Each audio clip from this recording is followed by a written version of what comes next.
Salam sejahtera, salam satu Malaysia, salam Malaysia Madani, salam perpaduan. Betul pakai tak.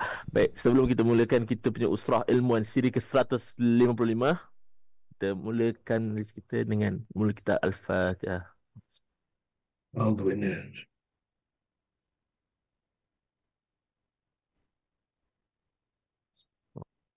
Amin. Baik, tajuk kita pada hari ini adalah sains membangun amanah bila ekonomi dunia dipertaruh. Baik, dilihat kepada apa yang kita dengar, kebanyakannya adalah kita ada hutang yang banyak dan dunia juga perlu ada hutang yang banyak. Tetapi siapa yang kita berhutang tu kita tak tahu.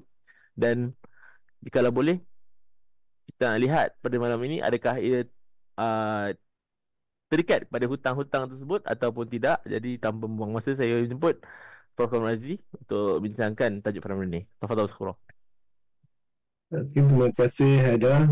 Bismillahirrahmanirrahim. Alhamdulillahirabbil alamin wassalatu wassalamu ala asyrafil anbiya'i wal mursalin wa ala alihi wa sahbihi ajma'in. Assalamualaikum warahmatullahi wabarakatuh. Jadi alhamdulillah pada malam ni kita dapat berjumpa lagi sekali, dan untuk kali ini kita akan membincangkan satu topik yang saya rasa amat penting pada masa ini, iaitu melihat dari segi membangun amanah. So terjemahan bahasa Inggeris ini tak apa betul sebenarnya. Science of trust building, sepatutnya trust building. Jadi when the world economy is at stake, bila ekonomi dunia ni menjadi asas kepada kesemuanya. Dan sebenarnya bagi siapa yang mengikuti apa yang berlaku sekarang ini tajuk ini adalah berkait dengan apa yang berlaku di Switzerland minggu lepas. Itu apa yang berlaku di World Economic Forum ataupun apa yang kita panggil sebagai di Davos. Jadi dalam tajuk yang telah diberikan itu quite interesting. Tajuknya ialah Building Trust. Jadi pasal apa yang ekonomi dunia ni nak build trust pula? Jadi itulah dia isu dia yang kita akan bincang hari ini, yang membangunkan amanah tersebut, dan kita akan lihat bagaimana dan mengapa trust itu menjadi satu perkara yang penting. Jadi macam biasalah, ini dia buku saya yang telah yang available buat masa ini. Dan juga kalau ada apa-apa kesilapan jadi merujuk kepada Quran dan Sunnah, maka ikutlah apa yang ada dalam Quran dan Sunnah. Okey. Jadi apa yang berlaku sekarang ni ialah kita dapati bahawa kita sekarang ni berada dalam satu keadaan yang agak menyedihkan lah, kerana saya anggap kita ni berada dalam apa yang saya panggil sebagai lemas dalam najis riba. Jadi kita ni dalam keadaan tersebut sekarang ni. Kerana riba tu sekarang dah menjadi satu perkara yang agak berat dan seorang ni kita ketahui dalam Al-Quran Allah telah berfirman dalam surah Al-Baqarah 275, sesungguhnya jual beli itu dia kata sama dengan riba, padahal Allah telah menghalalkan jual beli dan mengharamkan riba. Jadi bagaimana ke orang ni seperti berdiri dan mempunyai penyakit gila. Ini dia contoh dia lah. Dia bangun dia macam gila. Tetapi saya menambahkan lagi daripada ayat Quran surah Al-Baqarah 275 ini, bila dia nak melihat trust iaitu amanah tersebut, maka apa yang berlaku yang sebenarnya mereka lemas dalam najis riba itu sendiri dan perkara ini telah dinyatakan dalam Davos yang baru meeting baru ini dalam minggu lepas. Jadi isunya ialah saya telah membincangkan mengenai sains kewangan Islam dalam seri 148 ya. Jadi dalam ekonomi semasa ini apa yang berlaku ialah ekonomi pada dasarnya digerakkan oleh sistem kewangan semasa, dan sistem kewangan semasa pada ketika ini adalah berdasarkan kepada kapitalis yang berkonsepkan hutang dan ini adalah riba lah. Dalam Islam kita kata ini adalah riba. Dan bukan itu saja yang amat menyedihkan kita sekarang ni, kewangan semasa menggunakan wang, dan wang tersebut pula adalah wang fiat, fiat money. Dan fiat money ni juga adalah riba. Jadi kita ada kombinasi dua ni, iaitu riba. Dan apa yang menjadi masalah kita sekarang ni ialah kita tak nak tukar kewangan semasa kita yang kapitalis dan wang fiat ini kepada kewangan Islam. Jadi selagi kita tak lakukan perkara tersebut di mana kewangan Islam kita mengatakan tidak ada riba, tidak ada garang, tidak ada maisir dan tidak ada niaga masa depan. Jadi ini adalah 4 syarat untuk mempunyai sistem kewangan Islam. Dan juga bagi tujuan muamalat kita dilarang untuk menjual beli arak, babi, melakukan rasuah, menimbunkan barang-barang dan juga cukai. Ini yang interesting, cukai. Dan saya telah bincangkan mengenai ini, dan akhirnya kalaulah kita lakukan kesemuanya ini, barulah kita dapat ekonomi Islam. Jadi persoalannya, adakah ekonomi kita ni ekonomi Islam? Tidak. Buat masa ini dia tak fulfill pada pandangan saya tak fulfill semua condition ini. Dia mungkin fulfill sedikit-sedikit. Tetapi dia bukannya, walaupun dipanggil sebagai ekonomi Islam, kalau paling kurang pun kita dapati dia akan ada niaga masa depan ataupun maisir, iaitu perjudian di dalam konsepnya, kerana dia bergantung pada masa depan yang kita tak tahu ataupun dia pun satu keadaan di mana kita tak pasti apa yang akan berlaku, kerana dalam kewangan Islam perkara ini tak boleh tak dibenarkan. Jadi tetapi kita sekarang ni membubuhkan sama ada 10% ke 4% ke 5% ke. Bila ada jumlah-jumlah seperti ini, maka itu bukannya kewangan Islam, tetapi satu kewangan yang sama juga dengan kewangan kapitalis yang berdasarkan pada hutang yang juga adalah riba. Jadi inilah dianya masalahnya. Jadi sekarang ni di Davos, apa yang mereka bincangkan ialah masalah ini. Mereka cuba nak carikan penyelesaian. Inilah dia apa yang berlaku di Davos sekarang ni pada ataupun minggu lepas. Dan perlu kita ingatkan masalah ekonomi semasa ini dia ada mempunyai satu apa yang kita panggil sebagai an inherent problem. Dia mempunyai inherent problem. Maknanya masalah itu adalah satu masalah yang sentiasa ada berkait dengan ekonomi semasa kapitalis. Jadi kita ni sekarang orang yang cuba mencari penyelesaian, tapi kita tak sedar bahawa sistem tu yang menyebabkan kita boleh dapat penyelesaian.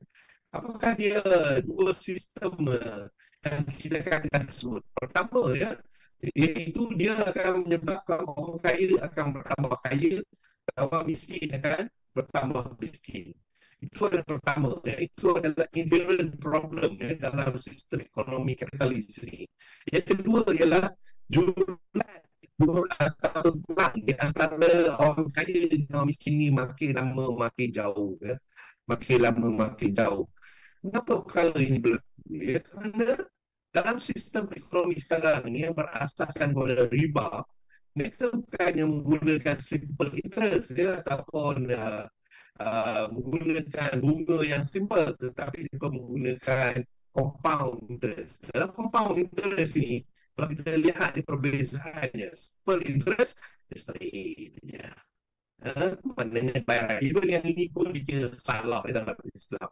Ini tambahkanlah compound interest ini lagi salah kerana dia berganda-ganda mengambil keuntungannya yang berganda-ganda. Dan ini dilarang oleh Al-Quran. Jadi itulah dia keadaannya, dan kita cuba mencari satu penyelesaian berdasarkan kepada perkara ini. Dan inilah dianya, ya, kita perlu ya membuat perkara ini, iaitu kita dapati bahawa orang yang kaya dengan orang miskin ini akan makin lama makin jauh. Dan yang uniknya, orang kaya dengan orang miskin ni mempunyai tabiat yang tertentu. Cara dia memakai, tabiat berbelanja, pada positif dan negatif, tabiat mengambil risiko, tabiat melabur, tabiat kesihatan, tabiat membeli, tabiat kewangan peribadi, pendapatan dan komitmen. Jadi adanya perbezaan ya di antara orang kaya dengan orang miskin ini. Mereka berbeza ya dari segi ini. Dan ini adalah mengikut kajian sains ya pada ketika ini. Jadi dalam ekonomi dunia atau global ini ya, bila kita katakan global ekonomi ini, ekonomi semua manusia ya di dunia ini. Ini merujukkan sistem ekonomi global yang merangkumi semua aktiviti ekonomi yang dijalankan di antara negara, termasuklah pengeluaran, penggunaan, pengurusan ekonomi, kerja secara umum, pertukaran kewangan, nilai dan perdagangan barang dan perkhidmatan. Jadi ini adalah ekonomi dunia. So dalam konteks dia, kedua istilah ni berbeza. Ya, bila bercakap mengenai antarabangsa atau ekonomi global diukur secara berasingan dan dibezakan daripada ekonomi negara. Manakala ekonomi dunia hanya agregat ukuran negara yang berasingan. Maknanya kita combine kan dan kita lihat ya apakah impak dia. Jadi dekat Davos itu dia membincangkan dari segi ekonomi global dan kesannya kepada tiap-tiap negara. Dan perlu saya ingatkan ya, bila saya kata tiap-tiap negara itu termasuklah negara kita Malaysia. Ya, termasuklah negara kita Malaysia akan berkesan ya daripada apa yang berlaku ini. Dan apa yang diberitahu ialah bahawa ekonomi ini adalah eksklusif ya aktiviti ekonomi manusia. Selalunya dibincangkan itu adalah jelas. Dan ini tak termasuk dari segi macam dadah haram, barang pasangan gelap dan lain-lain lagi. Hanya aktiviti ekonomi manusia yang diterima oleh semua orang. Jadi walaupun ya dalam kes di mana terdapat pasaran yang jelas dan cekap untuk mewujudkan nilai monetary, ahli ekonomis biasanya tidak menggunakan kadar pertukaran semasa atau rasmi untuk menterjemah unit monetary. Ya, ini juga satu masalah iaitu dari segi duit. Ya, duit itu sendiri berubah. Yang apa orang kata kalaulah Imam Hanafi mengatakan duit tak boleh berubah. Maknanya duit bukannya ribawi. Tetapi sekarang kita dapati duit telah menjadi ribawi kerana dia berubah ya, nilai dia. Jadi ini tak harus berlaku. Jadi apa yang kita dapati, world economy sekarang ni, yang paling besar sekali adalah United States. Ya, dan diikuti oleh China dan negara-negara lain. Jadi kita dapati China, Jepun, dan ini adalah negara besar. India, Russia, yang ekonomi dia adalah ekonomi besar ya, berbanding dengan Malaysia. Agak kecil je, tu dia besar tu je. Kecil, tak besar mana. Tetapi ini adalah negara-negara yang mempunyai ekonomi je besar. Dan biasanya ekonomi diukur dengan GDP, ya, Gross Domestic Product. Gross Domestic Product. Jadi ini adalah satu ukuran ya, yang digunakan ya, dan kebanyakannya diukur berdasarkan dolar Amerika. Jadi di sini ataupun kadang-kadang menggunakan euro ya, euro, tetapi kebanyakannya adalah menggunakan dolar Amerika. Jadi kita dapati bahawa ada banyak perubahan dah mula berlaku. Ya, iaitu kalaulah pada awal-awal dulu ya, China dengan India ya mendominasikan ni pada abad ke-19. Tapi sejak perindustrian di Eropah Barat dan Amerika, ya, perkara ini telah berubah ya, ke hemisfera barat. Jadi dalam ini ya, kita dapati ya bahawa pada tahun 2023 ni 11 negara ya ataupun kolektif berikut telah mencapai ekonomi sekurang-kurangnya 2 trilion ya US. Jadi ini berdasarkan kepada KDNK ya ataupun GDP dia ya. Jadi inilah yang berlaku ya. Kita dapati bahawa negara-negara ini memegang hampir keseluruhan ya ekonomi dunia ya pada ketika ini. Dan mengapa persoal dari segi perlunya membangun trust ni ya, membangun amanah ni ya. Dalam Davos ini kalau kita mengikuti ya apa yang dibincang di Davos ya, kerana itu adalah World Economic Forum ya. Semua orang yang pada dasarnya ingin berminat untuk tahu ya bagaimana akan apa dan apakah yang akan berlaku ya pada masa depan ya, terutama dalam ekonomi, akan cuba mendengar ataupun berbincang ya di Davos ini. Jadi isunya ialah mereka dapati bahawa ekonomi dunia sekarang ni ada mempunyai beberapa komponen ya, komponen kewangan dia dan ada kewangan asas dia dan adanya petrodollar ya, yang menjadi asas kepada kewangan sekarang ini, dan ini membentuk wang yang menjadi apa nama perbincangan ataupun penentu ya pergerakan finance tersebut ataupun kewangan tersebut, dan ini akan menyebabkan ekonomi itu bergerak. Jadi wang di sini ialah US dollar, dan China juga ya dengan wangnya yuan tetapi tidak apa kuat. Begitu juga dengan Russia yang ingin ya pergi kepada emas ya. Gitu dari segi kewangannya. Dari segi geopolitiknya kita dapati memanglah ya, di antara US dengan Eropah mereka bercakap mengenai Ukraine ya, Ukraine. Begitu juga tapi China dia bercakap mengenai kawasan China ya, ya, kawasan laut China ya, selatan. Dan Russia pun juga bercakap mengenai Ukraine.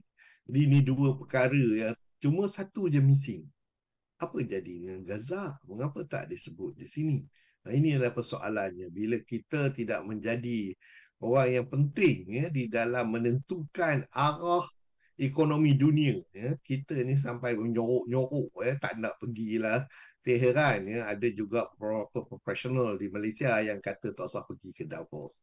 Kita kalaulah kita ni jadi takut ya, takut untuk pergi sana, takut untuk menghadapi masa depan, takut untuk menghadapi macam-macam, dan kita akan dipermainkan ya sampai bila-bila. Dan inflasi ya, inflasi bila kita dapati bahawa our purchasing power telah jatuh ya, telah turun dan kita dapati juga iklim yang berlaku sekarang, perubahan iklim juga akan beri kesan. Cuma yang tak dipertimbangkan ialah agama.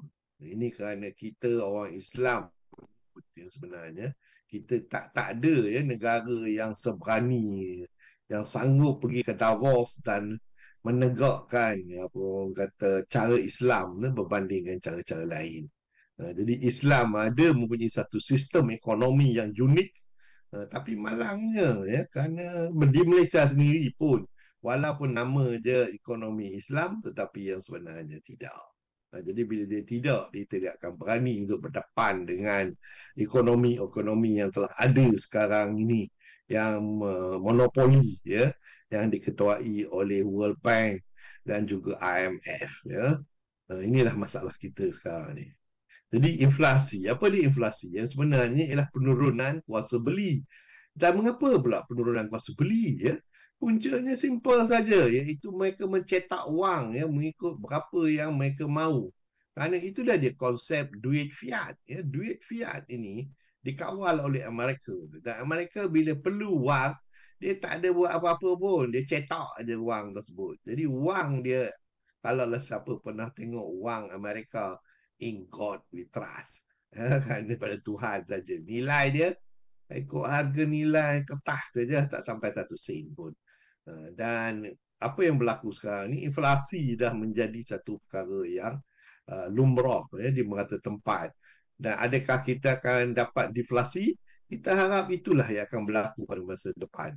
Jadi so far yang kita tengok ya, kalau kita nak tengok satu bagi siapa yang suka minum air kopi ya, dia akan lihat perubahan harga dia. Pada tahun 1970 saya again menggunakan US dollar kerana ini adalah mata wang yang digunakan di seluruh dunia, 25 sen saja. Tetapi pada tahun 80 dah naik 45 sen. Pada tahun 1990 dah naik 75 sen. Pada tahun 2000 dah naik RM1. 2010 dah RM1.25 sen. Dan 2022 dah naik RM1.85. Dan puncanya ialah inflation. Iaitu duit yang dicetak terlampau banyak. Dan apabila duit dah banyak, penurunannya kuasa beli akan berlaku. Dan maknanya walaupun ya kita lihat di sini kita hanya meminum satu cawan ya kopi ya, tetapi harga dia makin lama makin mahal. Makin lama mahal. Walaupun jumlah kopi yang kita minum sama saja. Daripada tahun 1970 hingga tahun 2022. Inilah dia inflasi. Ini dia adalah inflasi.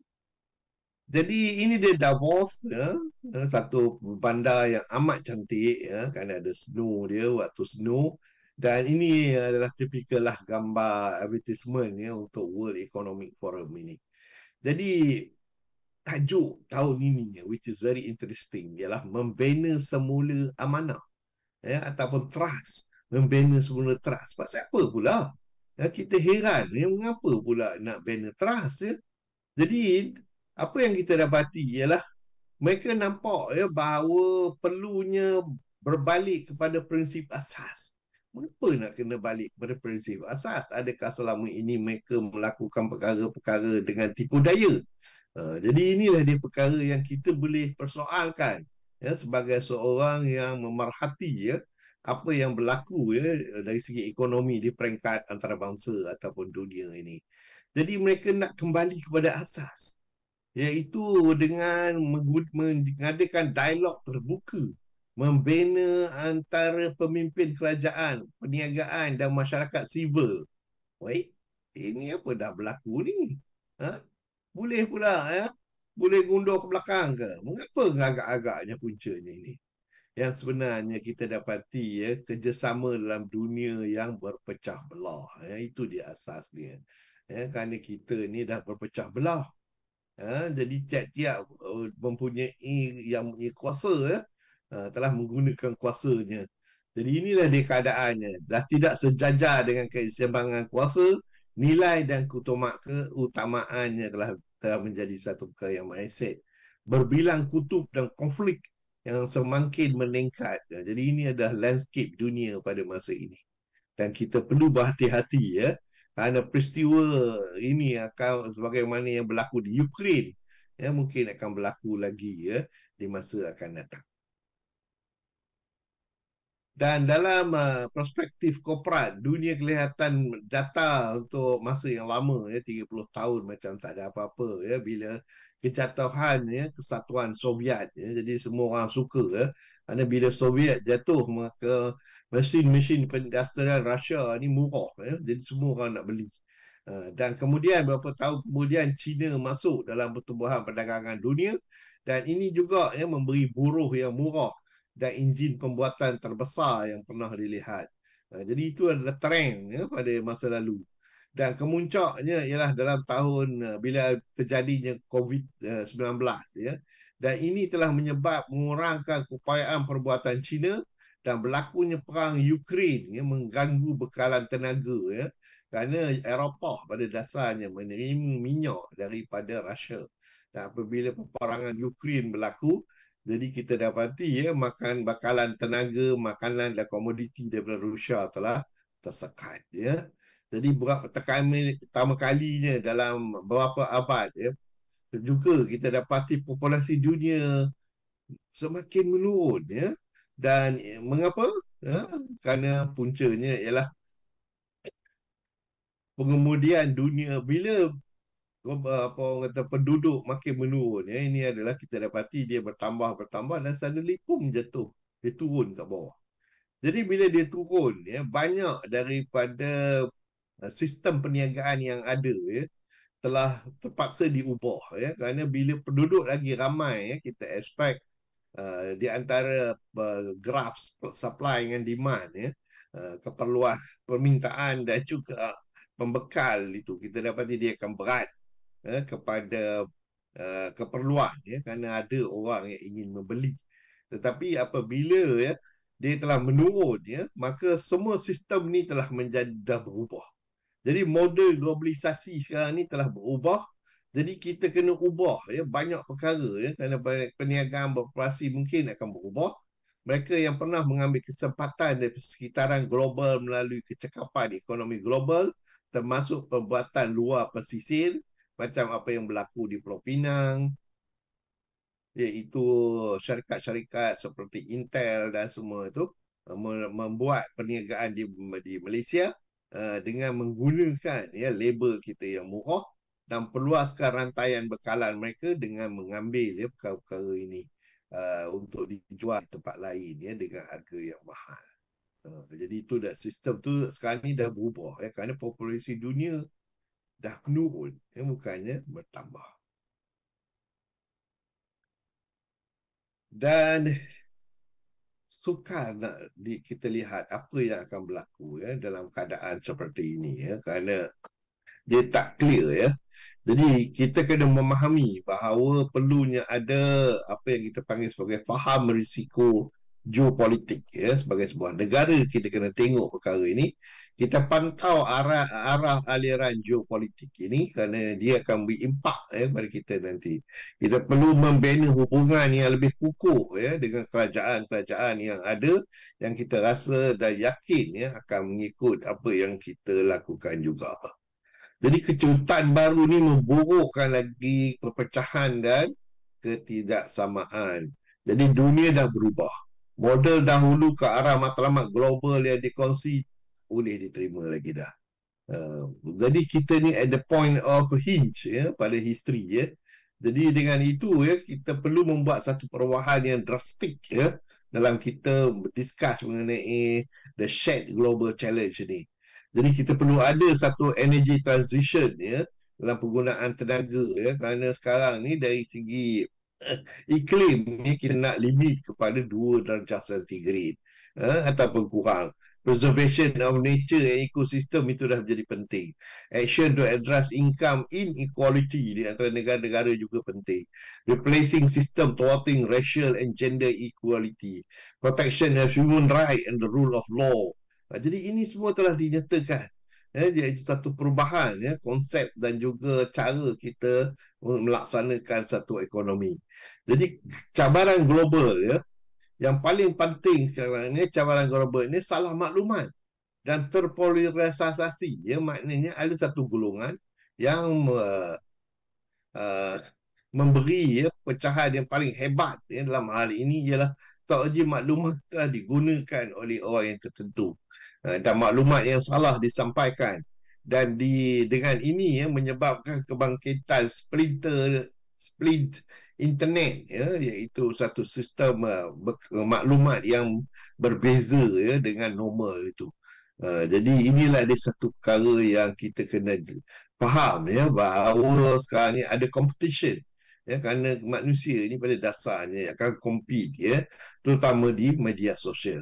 Jadi yang dinamik ini ada 3 elemen utama yang kita kena faham. Inovasi dan kerjasama untuk mempercepatkan kemajuan ke arah komitmen yang sedia ada, sumbangan kepada kontrak sosial yang dimoden dan diperkukuh, tumpuan diperbarui pada penyelesaian dasar awam yang membina. Jadi langkah-langkah ini perlu dijalankan secara global. Dan siapakah dia pengikatnya? Tiap-tiap negara yang ada di seluruh dunia ini. Jadi mulanya hilang kepercayaan ini iaitu the trust tu, untuk mendapatkan trust itu kerana kita dapati terlampau banyak new beginnings are disguised as painful ending. Inilah apa yang kita berlaku Ini adalah apa yang dilakukan oleh IMF dan juga World Bank di mana mereka melakukan pilih kasih. Mereka hanya membantu satu-satu golongan tetapi lupa kepada golongan lain. Ini jelas kita lihat contohnya apa yang berlaku di Palestin konflik di antara Palestin dengan Israel. Yang mereka memberi sebanyak bantuan kepada Israel untuk membunuh Palestin dan menghancurkan Palestin. Jadi bila perkara ini berlaku, maka negara-negara Islam mula hilang kepercayaan terhadap mereka, terhadap negara-negara ini yang diketuai oleh Amerika dan juga yang menjadi ketua dalam IMF dan juga World Bank dalam World Bank. Jadi pilih kasih ini telah mula kelihatan dan semua dah tahu dah perkara ini. Tetapi kita faham bahawa ekonomi dunia ini berkait dengan satu sama lain. Dan ekonomi ini tumbuh berdasarkan kepada minyak. Minyak telah menjadi pemain yang paling utama dalam economic growth. Dan malangnya juga ya, ekonomi growth ini, kerajaan Amerika telah memastikan ya bahawa terciptanya apa yang kita panggil sebagai petrodollar ya, petrodollar, di mana setiap orang apabila hendak membeli minyak mesti membeli dalam US dollar ya, dengan US dollar. Jadi bila ini berlaku, kita dapati ya bahawa ya, banyak negara ya, mendapat kekayaan melalui perkara ini. Ya, pergantungan pada US dollar. Ya, daripada satu kertas duit fiat yang tak ada nilainya, dia menjadi satu yang bernilai. Inilah dia apa yang berlaku ya dalam economic growth, world economic growth pada ketika ini. Jadi cabaran sistem ekonomi baru ya, kita perlu ada ya, kerana selain daripada itu kita dapati ya apa yang saya telah sebutkan tadi ya, mendapat tentangan juga ya daripada ekonomi yang lain ya, traditional ekonomi, mixed ekonomi, dan terutama komunisme ya telah mempunyai sistem dia sendiri. Jadi di antara socialist learning dengan capitalist learning, inilah dia kita dapati. Ini negara-negara United States, Japan, France, China dan North Korea mengikut kaedah ekonomi komunisme yang berbanding dengan kapitalis kat sini. Ini social, ini kapitalis. Tapi malangnya, inilah yang malangnya kita.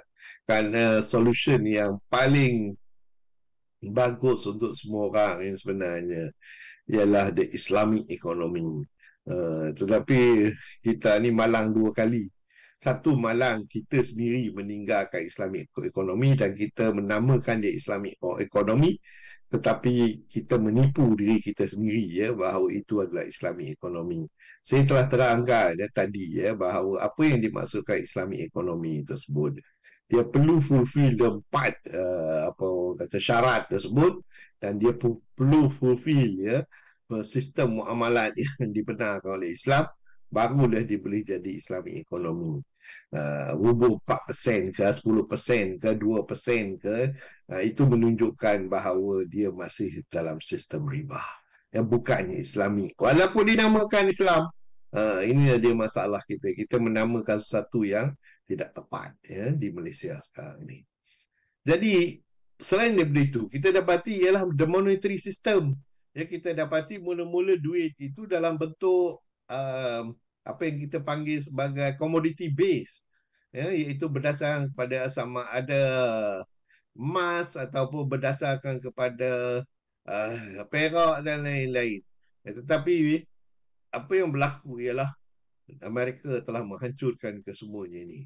Dan baru-baru ini ada satu challenge ya, terhadap monetary system ini, di mana ada persetujuan ya, di antara China dengan Russia untuk menukarkannya ya, daripada sistem funding ya, seperti ini ya, kepada satu sistem yang lain. Dan apa yang kita dapati ialah inilah dia masalahnya, iaitu currency itu sendiri telah berubah ya. Bermula dulu ya Escudo ya, dan kemudian Spain, Golden ya, Netherlands.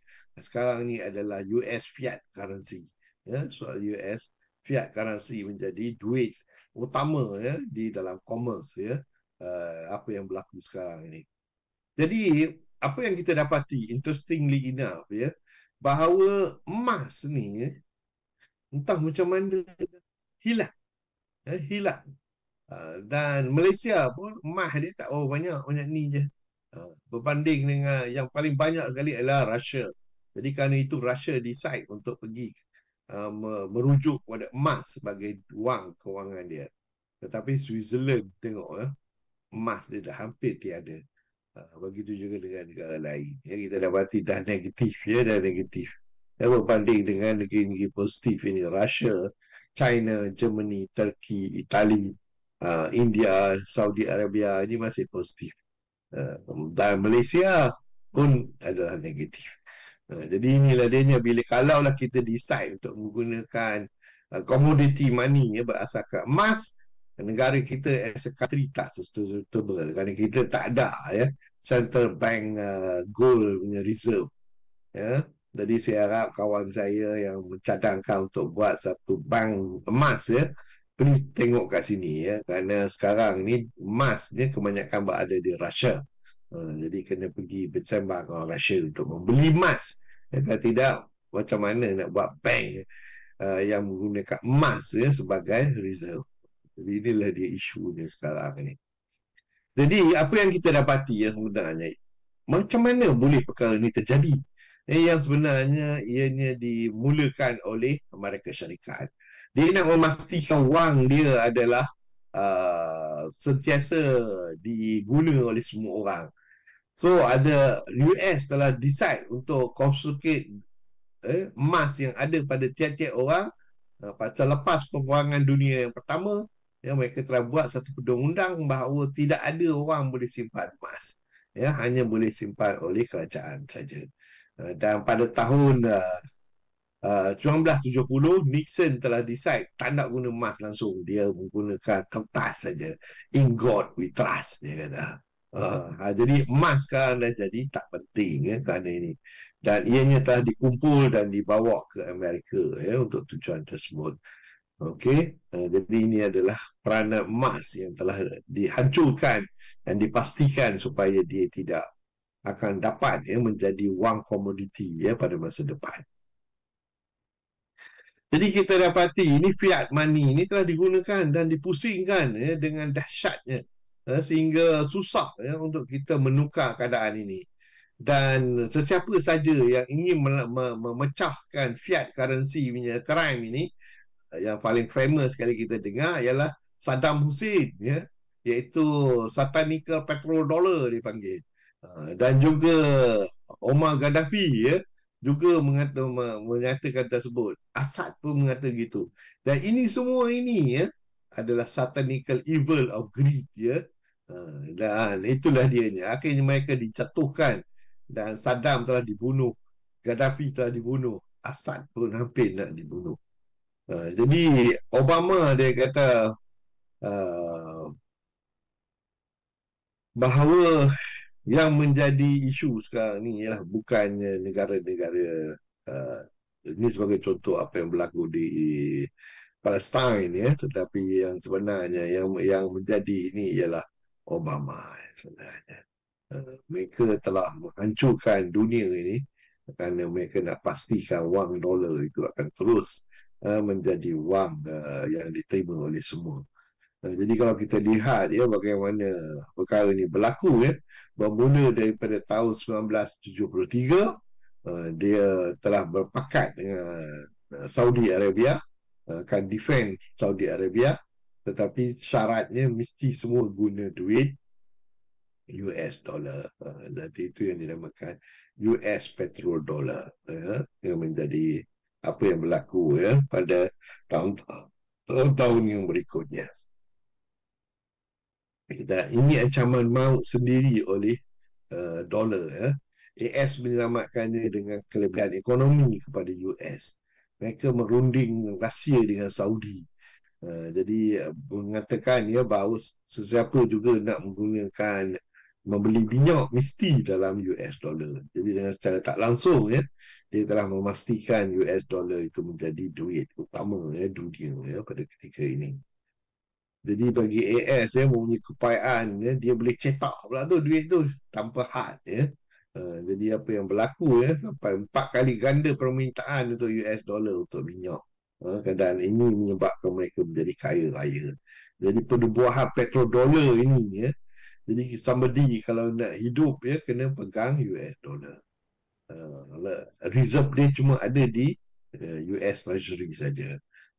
Jadi mereka diselamat dan dijamin dengan cara tersebut. Jadi bagi negara yang cuba melawan urusan kita semula dolar, sebagai contoh Zimbabwe, mereka terpaksa mengeluarkan duit yang besar kerana mereka tak diterima duit mereka. Jadi jika negara lain yang memutus untuk mengikut jalan lain tidak mahu memegang US dollar, maka mereka akan terkenanya hyperinflasi, sebagai contoh Zimbabwe, dan contohnya juga Serbia dan lain lagi. Jadi ini dilakukan dengan kehebatan tenteranya, dibeli betul-betul dengan raket jenayah ini. Dan sistem yang paling terkenal yang mereka gunakan ialah the SWIFT system. Sekarang di Malaysia pun menggunakan kaedah ini, iaitu the SWIFT system. Yang banyak riba di dalamnya. Jadi kita dapati mata wang fiat ini membuktikan dirinya sebagai mata wang perangan, kematian, kemusnahan, kesangsaraan, penindasan, eksploitasi dan lain-lain lagi. Itu adalah wang dia, tunjang dan instrumen yang digunakan oleh golongan elit bagi mengumpul kuasa mereka. Maka jadi kita perlu memilih satu cara yang baik, yang better than that, supaya dalam kehidupan kita akan lebih terkawal, bukannya dikawal oleh orang kaya sahaja. Jadi inilah apa yang berlaku untuk faedah kemanusiaan. Allah berfirman, kerana bila kita cakap ni trust ni, bihabli minallah yuhabli minan nas, di mana kalaulah mereka diliputi kehinaan di mana saja mereka berada, kecuali jika mereka berpegang kepada tali Allah dan tali perjanjian dengan manusia. Tetapi bila mereka start tipu, maka kena cari balik semula trust tersebut di antara masyarakat dunia. Dan kadang-kadang orang-orang Amerika dan lain-lain ini merasa bahawa Tuhan biarkan saja mereka. Tidak. Ini sengaja Allah biarkan untuk menambah dosanya, azab yang mereka alami, sebagaimana dalam surah Ali Imran ayat 178. Dan kita dapati bahawa mereka mengatakan mereka benar. Jadi kalaulah andai kata kebenaran itu menurut hawa nafsu mereka dalam surah Al-Mu'minun ayat 71, pasti binasalah langit dan bumi ini. Jadi krisis yang melata yang berkait yang kita alami pada tahun ini mengikut menentukan segala masalah yang dihadapi di dunia. Jadi peperangan Ukraine ini menyebabkan harga tenaga dan makanan melambung tinggi. Jadi inilah dia apa yang berlaku, iaitu polikrisis yang dipanggil sebagai polikrisis. Walaupun kita ada Sustainable Development Goal, tetapi dia tidak mempunyai banyak taringnya, kerana kepercayaan telah tak ada di antara negara-negara. Walaupun diberitahu bahawa the emerging climate itu adalah penting dan kita perlu menumpu kepada artificial intelligence dan juga cleaning up of global supply, the alliance of streaming international trade, unlocking clean energy. Jadi ini semua adalah inisiatif yang perlu dibuat, kerana masalah-masalah yang timbul ini akan berterusan dan perlulah kita tanganinya dengan segera. Jadi prinsip yang akan digunakan di Davos, yang telah dicadangkan di Davos, ialah principles of governance, planet, people, prosperity. Tetapi kalaulah orang kata penganiayaan terhadap Palestin dan lain-lain itu dibiarkan dan ekonomi masih lagi berdasarkan kepada kapitalis dan bukannya berdasarkan kepada ekonomi Islam, maka perkara ini mungkin tak selesai. Walaupun mereka ada common metric untuk report sustainable untuk 2 tahun, untuk 10 tahun. Kerana setiap satu daripada ini berkaitan. Tidak ada satu yang independen dengan satu sama lain. Jadi walaupun mereka ada short term dengan long term, tapi penyelesaiannya tidak berakhir, kerana apa yang berlaku ialah the core sendiri, jawapan dia itu adalah satu masalah, iaitu di ekonomi itself. Walaupun dicadangkan juga resources rivalry for engine future, oil and gas dan lain-lain lagi. Okay. Walaupun dari segi the expect the economy, global economy akan weaken the coming year, tetapi ada juga pandangan yang mengatakan tidak. Dan inilah Malaysia telah mencapai kemerdekaan 57. Kita telah berjaya membagaikan ekonomi kita. Malah Malaysia adalah satu ekonomi paling terbuka di dunia. Dan pekerjaan Malaysia dikait dengan export activity. Tapi lepas ekonomi berada pada trajektori menaik dan purata pertumbuhan agak tinggi. Cuma masa pandemik COVID-19 saja kita dapati ada berlaku sedikit masalah. Tapi pecah belah atau tak stabil ini perlu kita tangani. Ya, perdagangan internasional perlu kita perhatikan dengan baik. Pelaburan asing perlu kita jaga. Harga komoditi di Malaysia perlu dijaga. Mata wang dan inflasi perlu dijaga. Ketidakpastian bisnes perlu kita kaji dengan baik. Kesejahteraan masyarakat itu pun penting ya, untuk menjaga kestabilan negara. Jadi dalam konteks ini ya, apa saja yang berlaku di ekonomi global ya, akan beri kesan kepada kita di Malaysia.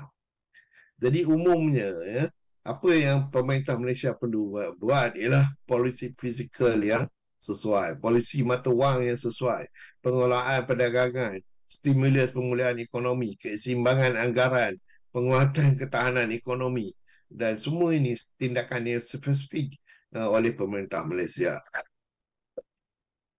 Jadi para pelaku bisnes juga perlu ya melakukan sesuatu, iaitu pematuhan regulasi dan hukum, mengembangkan rencana bisnes, pemasaran dan promosi, pengurusan kewangan, inovasi produk dan layanan, pengembangan pekerja. Jadi diversity pasaran itu amat penting ya. Penerapan teknologi juga amat penting. Bertanggungjawab sosial perusahaan, pengelolaan risiko. Jadi ini akan kalaulah ada kombinasi kedua-duanya ini di antara kerajaan dan bisnes, maka Malaysia akan dapat menahan impak daripada apa yang berlaku di dalam ekonomi global. Jadi masyarakat madani, kita sebagai masyarakat madani perlu ada program bantuan sosial dari kemanusiaan, pelatihan keterampilan dan pendidikan, koperasi dan keberlanjutan ekonomi lokal, pengalaman dana dan sumber. Ini penting ya. Kempen belanja lokal dan gabungan usaha kecil, pemberdayaan dengan komuniti, advokasi kebijaksanaan, pendidikan kewangan, ganding dengan lembaga kewangan mikro, program pelatihan entrepreneuran. Jadi ini semua perlu dilakukan ya, oleh masyarakat madani yang realize ya, mengenai perkara ini. Jadi kalaulah kita nak tengok ya perbandingan di antara Malaysia dengan Indonesia, kita dapati kelebihan Malaysia ialah pendapatan per kapita kita tinggi, diversifikasi ekonomi kita baik, infrastruktur kita yang berkembang, stability politik dan perundangan ya. Kekurangan Malaysia ialah ketidaksetaraan ekonomi kita ya. Isu etnik dan agama, ketergantungan pada komuniti. Berbanding dengan Indonesia, mereka punya potensi pasar yang besar kerana mereka punya penduduk yang ramai. Keanekaragaman alam dan sumber daya, keragaman budaya mereka ada lebih baik dari kita. Cuma kekurangannya ketidaksetaraan infrastruktur di Indonesia, birokrasi yang rumit, ketidakpastian politik lokalnya. Jadi kita dapati ya, Malaysia ada kelebihan dia dan Indonesia ada kelebihan masing-masing. Jadi bagi siapa yang berminat ya, ini adalah topik-topik yang telah saya bentangkan dalam YouTube ya, mengenai ekonomi Islam. Jadi ada banyaklah, bolehlah kalau siapa yang berminat untuk lihat. Dan siapa yang berminat punya buku ya, ada 4 buku ni yang telah saya sediakan ya, untuk bagi siapa yang berminat membaca. Wabillahi taufiq wal hidayah. Assalamualaikum warahmatullahi wabarakatuh. Waalaikumsalam warahmatullahi wabarakatuh. Baik, terima kasih Prof atas perkongsian itu. Dan saya ada beberapa soalan, tapi saya nak buka pada hadirin hadirat dirahmati Allah sekalian untuk bertanyakan soalan maupun menambah apa yang telah diperkongsikan pada malam ini. Silakan. Ya, Pak Nik. Unmute. Silakan. Baik, Assalamualaikum warahmatullahi wabarakatuh. Waalaikumsalam warahmatullahi wabarakatuh. Tahniahlah Prof atas tajuk dan untuk para hadirin besok yang berkelapangan tu silalah 8:30 pagi Radio IKIM. Dr. Kamarul Azizi akan talk dan boleh lihat melalui FB. Redul Hakim. Tajuk dia bukan sama tu. Iaitu kemiskinan. 8.30 pagi. Yang keduanya, Ana pun tak reti nak bincang tajuk ni. Tak pernah selesai. So, sejak dululah tak pernah selesai. Dan ialah belum ada jalan keluar lah. Apa yang ada sekarang, mengikut pakar ekonomi Islam, khususnya dunia perbankan, dianggap sebagai bank halal, bukan bank Islam. Sampai sekarang, maknanya bank halal, bukan bank Islam. Sebab dia belum menepati kehendak apa yang Prof sebut tadi tu. Jadi dia hanya memenuhi sebahagian. Jadi di antara kritikan besar kepada sistem perbankan Islam, termasuk di Malaysia ini, ialah dua isu besar. Yang pertama, dari segi impak kesan bayaran oleh pelanggan kepada bank antara bank Islam dengan bank konvensional adalah sama ataupun bank Islam lebih tinggi sampai sekarang. Jadi itu agak sulit nak mengapresiasi sistem perbankan Islam tu. Yang kedua, poin yang kedua yang besar selalu diberi komentar oleh masyarakat ialah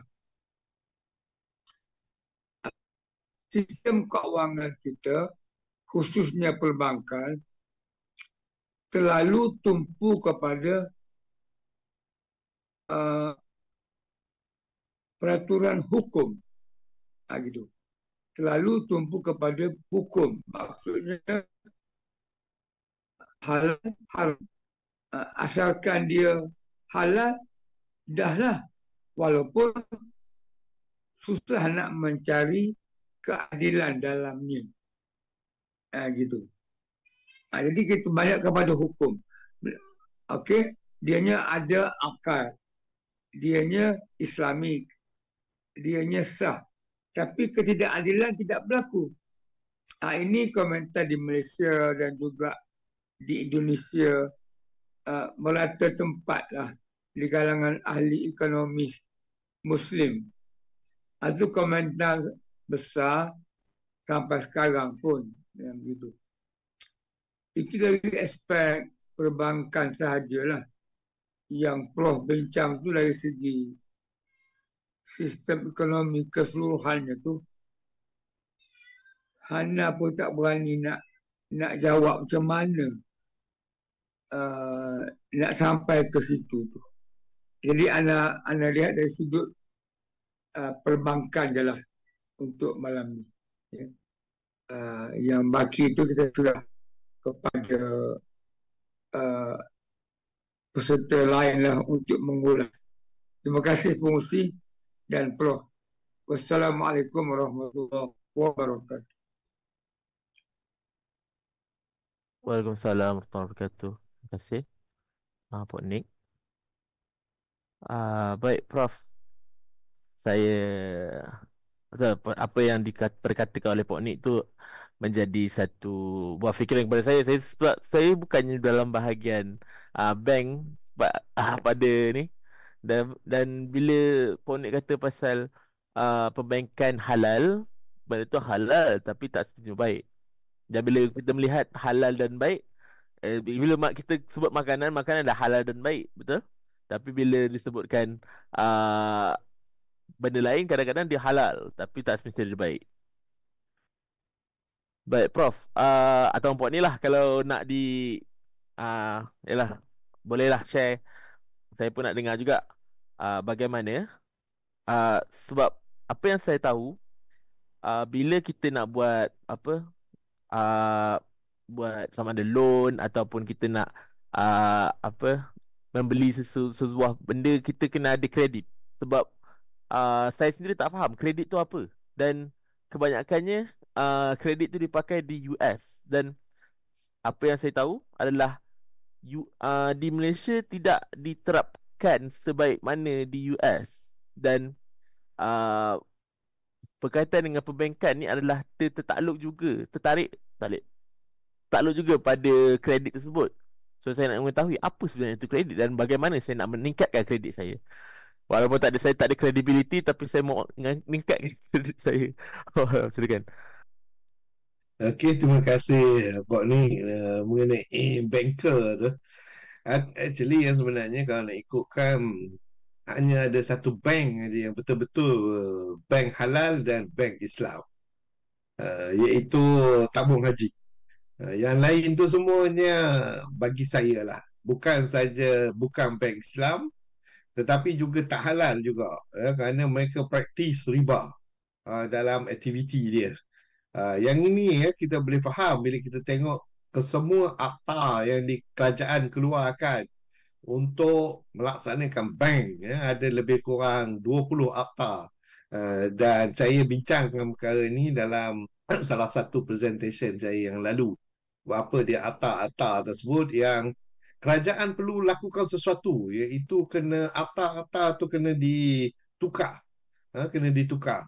Selagi akta-akta tu tak ditukar, maka nama saja bank muamalat ke bank Islam ke, tapi semuanya menggunakan riba. Jadi cuma yang saya sedih sangat-sangat ni ialah bila kawan-kawan kita sendiri membuat pengiraan tersebut, mereka sendiri yang kira yang 5%, 10%, by itself is already a riba. So tak perlu kita bincang lebih lanjut lagi. Kali ni apa yang saya nak bawa ialah dari segi bila kita sebut pasal kredit ini very important, because dalam sistem Islam tak ada asas dia bukannya riba tetapi perniagaan. Bila kita kata perniagaan, berarti kita bukannya sistem hutang. Hanya sistem hutang saja yang ada kredit. Dalam sistem perniagaan tak ada kredit. Maknanya kita suka sama suka. Saya katakan invest RM10,000, maka tengoklah kalau lah boleh dapat untung RM20,000, tak ada masalah. Saya dapat untung RM20,000. Tetapi kalaulah saya rugi katakan RM10,000 juga, maka saya akan rugilah. Itu dia perniagaan. Konsep perniagaan, dia tidak ada apa orang kata garanti. Tak ada garanti. Tetapi unfortunately dalam bank kita, bank Islam dan juga perkhidmatan-perkhidmatan Islam ada garanti. Bila ada garanti ini tak boleh. Dan lagi satu yang saya hint juga dalam presentation saya, kerana saya masih tak cakap lagi pasal ini, iaitu cukai. Dalam Islam sebenarnya, bila Rasulullah mula-mula buat pasar di Madinah Munawarah ketika selepas hijrah, satu perkara yang dia larang sahabat-sahabat buat ialah cukai. So saya pun heran jugalah, betul ke ni? Dan saya cek dalam hadis sitah, memang clear, bukannya satu hadis tapi banyak hadis yang mengatakan Rasulullah kata tak boleh buat cukai. Jadi hal ini perlu kita bincang lagi, kerana again lah, ini satu perkara yang baru saya discover, bahawa cukai ni sebenarnya macam mana, kalau saya pun dah fikir balik bila dah tengok perkara ni, macam mana kita cukai rakyat kita sendiri. Kita sebagai pemerintah sepatutnya membantu rakyat, bukannya mengambil duit rakyat untuk berbelanja untuk kerajaan. Yang interesting je pula, iaitu yang belanja untuk kerajaan itu untuk membeli kereta pemimpin-pemimpin, bukannya untuk membeli, minta maaf lah, kereta-kereta untuk orang miskin. which saya akan cakap besok lah. Jadi dalam besok ni nanti memang pedas sikit lah. Ya, bagi siapa yang tak boleh terima tu memang susah sikit. Ya, kerana saya akan point out juga besok insya-Allah mengapa sistem ekonomi kapitalis ni tak boleh kita pakai. Tak boleh dipakai di Malaysia ataupun di mana-mana. Dan selagi sistem ini kita guna sekarang ini, maka selagi itulah kita akan ada mempunyai masalah. Kerana sistem apa orang kata kapitalis ini, Allah telah declare perang. Telah declare perang. Saya ingat dalam Islam ni, Allah declare dengan Rasul declare perang, hanya 2-3 perkara saja. Satu ialah orang yang apa orang kata menjadi orang kafir, dia daripada orang Islam dia jadi orang kafir, itu dia declare perang. Yang kedua ialah orang yang tak nak keluar zakat. Jadi yang ketiga ialah ni riba ni. Jadi memang ya, perkara seperti ini kita kena sedar. Kerana kita bersyukur pada Allah telah memberi Datuk Seri Anwar Ibrahim sebagai Perdana Menteri. He has the right, the right orang kata pemikiran dia dah bagus dah semasa dia jadi Menteri Kewangan untuk membuat sistem Islam. Tetapi malangnya dibelut oleh rakan-rakan kita juga yang telah misuse of apa orang kata sistem kewangan itu. Dia buat create dia punya sistem kewangan sendiri, tetapi bukan sistem kewangan yang apa Allah hendak. Kerana kita kena go back to sirah dan belajar balik dalam sirah hijrah tu. Cerita hijrah ni very important yang sebenarnya. Kerana ada 3 perkara yang Rasulullah buat dalam sistem hijrah semasa dia berhijrah. Yang pertama yang semua orang kita tahu iaitu dia mendirikan masjid. Yang kedua ialah dia membuat negara iaitu Perlembagaan Saifah Madinah, perhubungan di antara orang bukan Islam dengan Islam. Tapi yang ketiga selalu orang lupa, iaitu pembinaan pasar untuk berperang dengan sesiapa juga yang menjalankan sistem ekonomi konvensional ini. Yang itu yang banyak orang tak cakap. Dan saya rasa kita perlu highlightkan sebagai sebuah organisasi gerakan ya. Kita kena highlightkan perkara ini kerana selagi itulah kita takkan selesai masalah kesenjangan di antara orang kaya dengan miskin. Kerana riba ni dia akan create orang kaya menjadi lebih kaya, orang miskin menjadi lebih miskin. Kerana itu by nature. Dia create it daripada mana? Kerana dia menggunakan compound interest. Yang itu yang kredit tadi tu. Compound interest ni, dia bukannya kali 1 kali 2. Dia exponential. Maknanya dia akan meletup like anything. Dia tak kata okey lah 1 sen, tak ada. Dia sekali je naik RM1. Naik the next one RM100. Naik lagi sekali RM1,000. Itu dia naik dia. Itu yang menyebabkan kredit apa semua ni jadi tak tentu halal. So kalau kita nak solve this problem, are we really serious nak solve problem of kesenjangan ni? Kalau kita betul-betul serius, we need to change our economy system.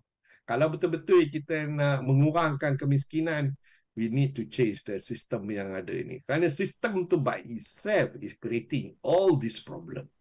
Dan Rasulullah telah tahu ni perkara ini. Dan dia dah buat dari Madinah. Dan cuma kita saja yang tak macam mana terlalai ni perkara ini. Wallahu a'lam.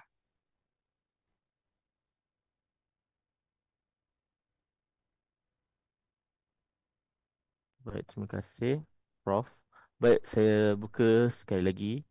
Ada tak sesiapa yang mahu menambah maupun bertanya soalan berkaitan dengan tajuk kita pada malam ini? Silakan. Prof tanya pasal Prof menjawab tentang cukai tadi kan? Saya nak tanya, kalau kerajaan Malaysia, dia cukai ni hanya untuk orang kaya. Betul Prof? Dan yang sebenarnya sebab kalau kita dekat luar negara, kalau dekat luar negara, cukai tu dikembalikan semula kepada rakyat. Let's say macam Canada, pendidikan percuma, hospital percuma dan sebagainya. Tapi kat Malaysia ni untuk berlaku cukai kembali kepada rakyat tu agak mustahil buat masa sekarang. Jadi apa pandangan Prof Sebab rakyat bayar cukai. Tapi saya tahu yang ada pemimpin dia lari bayar cukai. Let's say dia nak gaji tu bukan melalui bank, nak cash sebab tak nak di ni kan. Jadi apa pandangan Prof? Silakan. Saya sendiri yang sebenarnya mula-mula saya tak faham mengapa yang Rasulullah melarang cukai ni. And then baru saya realise later bahawa ada somebody beritahu kat saya bahawa kita dalam Islam ni kita ada sistem zakat.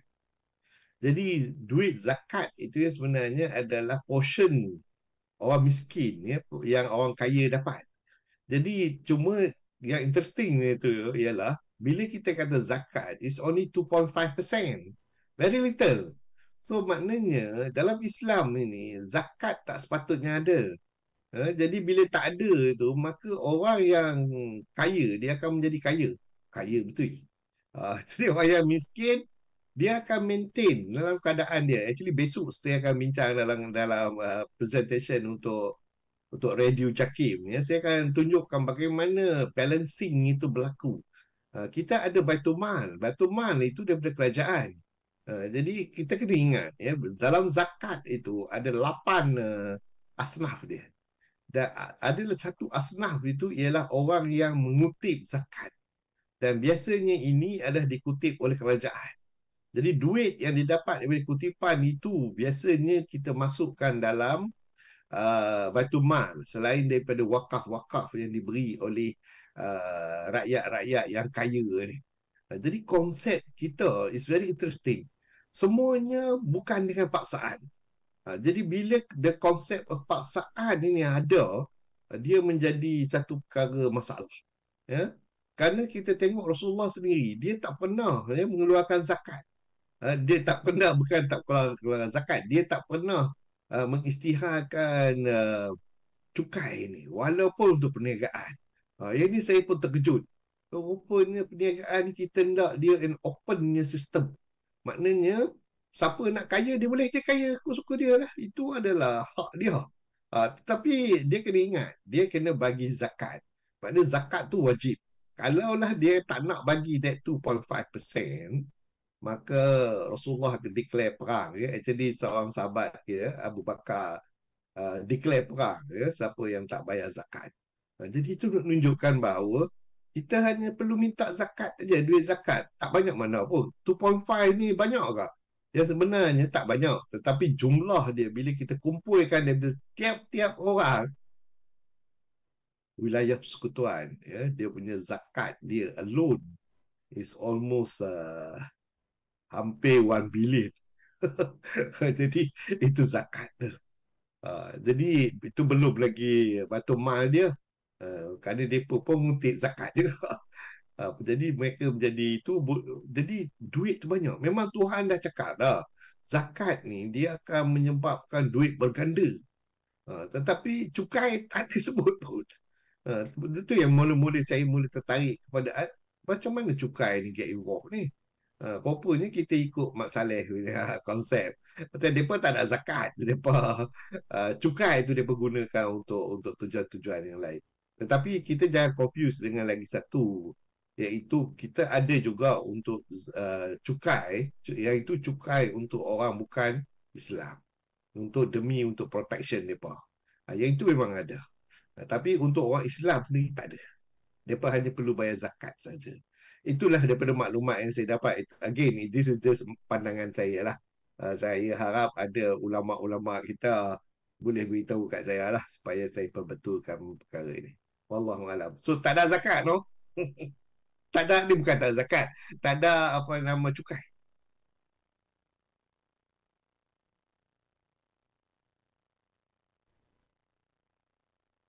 Tapi Prof, bukan ke memang apa cukai tu diberi balik ke kepada rakyat dari segi BRIM dan juga BRIM, bantuan STR apa lagi, pemotongan cukai pemula ada sebab ubat-ubatan, bukan begitu ke Prof? Macam mana pula dengan tu? Tak, dia macam ni. Apa yang berlaku sekarang ni, kita di Malaysia ialah kita ikut sistem British. Dalam sistem British, mereka tak ada sistem zakat. Jadi bila mereka tak ada sistem zakat, negara mereka tak boleh run. Because tak ada kutipan untuk diambil. Jadi beza dengan kita ada zakat. Zakat itu Allah dah sebutkan. Ianya adalah portion orang miskin yang kita dapat daripada kekayaan. Jadi memang diberkati oleh Allah. Berbanding dengan zakat, dengan cukai ialah kita paksa dia. Kita paksa orang tu untuk bayar. Jadi dalam Islam ni sebenarnya, walaupun apa orang kata kita kena berhati-hati ya, mana yang tak kena paksa jangan kita buat. Kerana nanti kan dia rasa dia dizalimi. Besok bila dia rasa dia dizalimi, kita tahulah doa orang yang dizalimi ni besok dia angkat minta doa kata kita kena. Yang kita risau ni bukan kat dunia ni, takut nanti di akhirat besok dia akan beritahu dia ni telah zalimi saya dengan mengenakan cukai sebanyak-banyak ni. Betul nanti katakanlah saya nak buat satu scenario. Katakanlah Tuhan tanya nanti kita sebagai pemerintah, bila pula saya perintah you buat kutip zakat ni? Kutip cukai ni. Saya cuma suruh kutip zakat je. Macam mana kita nak jawab depan Tuhan? And duit tu kita gunakan untuk banyak-banyak benda. Macam kata tadi lah, memang dia bagi. Tahu tak berapa bilion cukai ni yang kita collect? Banyak bilion. Saya rasa hampir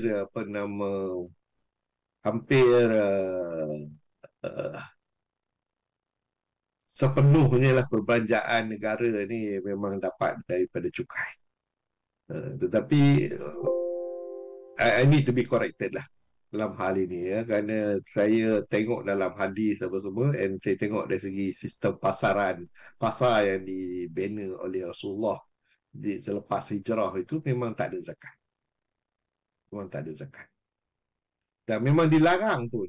Pada satu ketika itu Muawiyah, salah seorang daripada governor tu telah mengenakan zakat. Jadi bila Rasulullah tahu ni perkara ni, dia terus hantar surat kat dia, jangan dia buat cukai. Jadi bila Rasulullah dengar ni, dia hantar satu surat kat dia, jangan kutip cukai. Kerana sistem kita orang Islam ni is a very open market ni sistem. Maknanya perniagaan kita, you nak ambil untung banyak mana pun you ambil. Kalau ada orang nak minat bayarlah. Kalau orang tak minat nak bayar, you that's it lah. Tetapi dalam pada itu pun juga, you tak boleh nyorok-nyorokkan barang supaya harga naik. Ini yang dinamakan apa orang kata hoarding ya, hoarding dalam bahasa Inggeris dia. Itu mengumpul barang-barang supaya harga naik. Dalam Islam itu salah tu. Boleh ditangkap ya. Tapi perkara ni again lah tak dibincangkan dengan banyak. Saya harap lebih ramai lagi akan bincang perkara ini supaya kita lebih jelas ya, apa yang dia nak maksudkan dengan ekonomi Islam ni dan apa dia peranan cukai ya. Zakat kita jelas, cuma yang kita tak tahu ni ialah cukai. Bolehkah kita cukai? Saya dari soalan yang saya pun minat nak tahulah. Daripada maklumat yang saya ada, tak boleh. Cukai tak boleh. Tapi zakat boleh. Wallahu a'lam. Baik, Prof. Kita dah sampai ke hujung rancangan. Baik, boleh berikan satu sedikit kesimpulan pada tajuk kita pada malam ini. Silakan, Prof. Okey, terima kasih. Malam ini yang sebenarnya saya nak beritahu ya, pada semua orang ya, bahawa ekonomi kita ni bergantung dengan ekonomi global.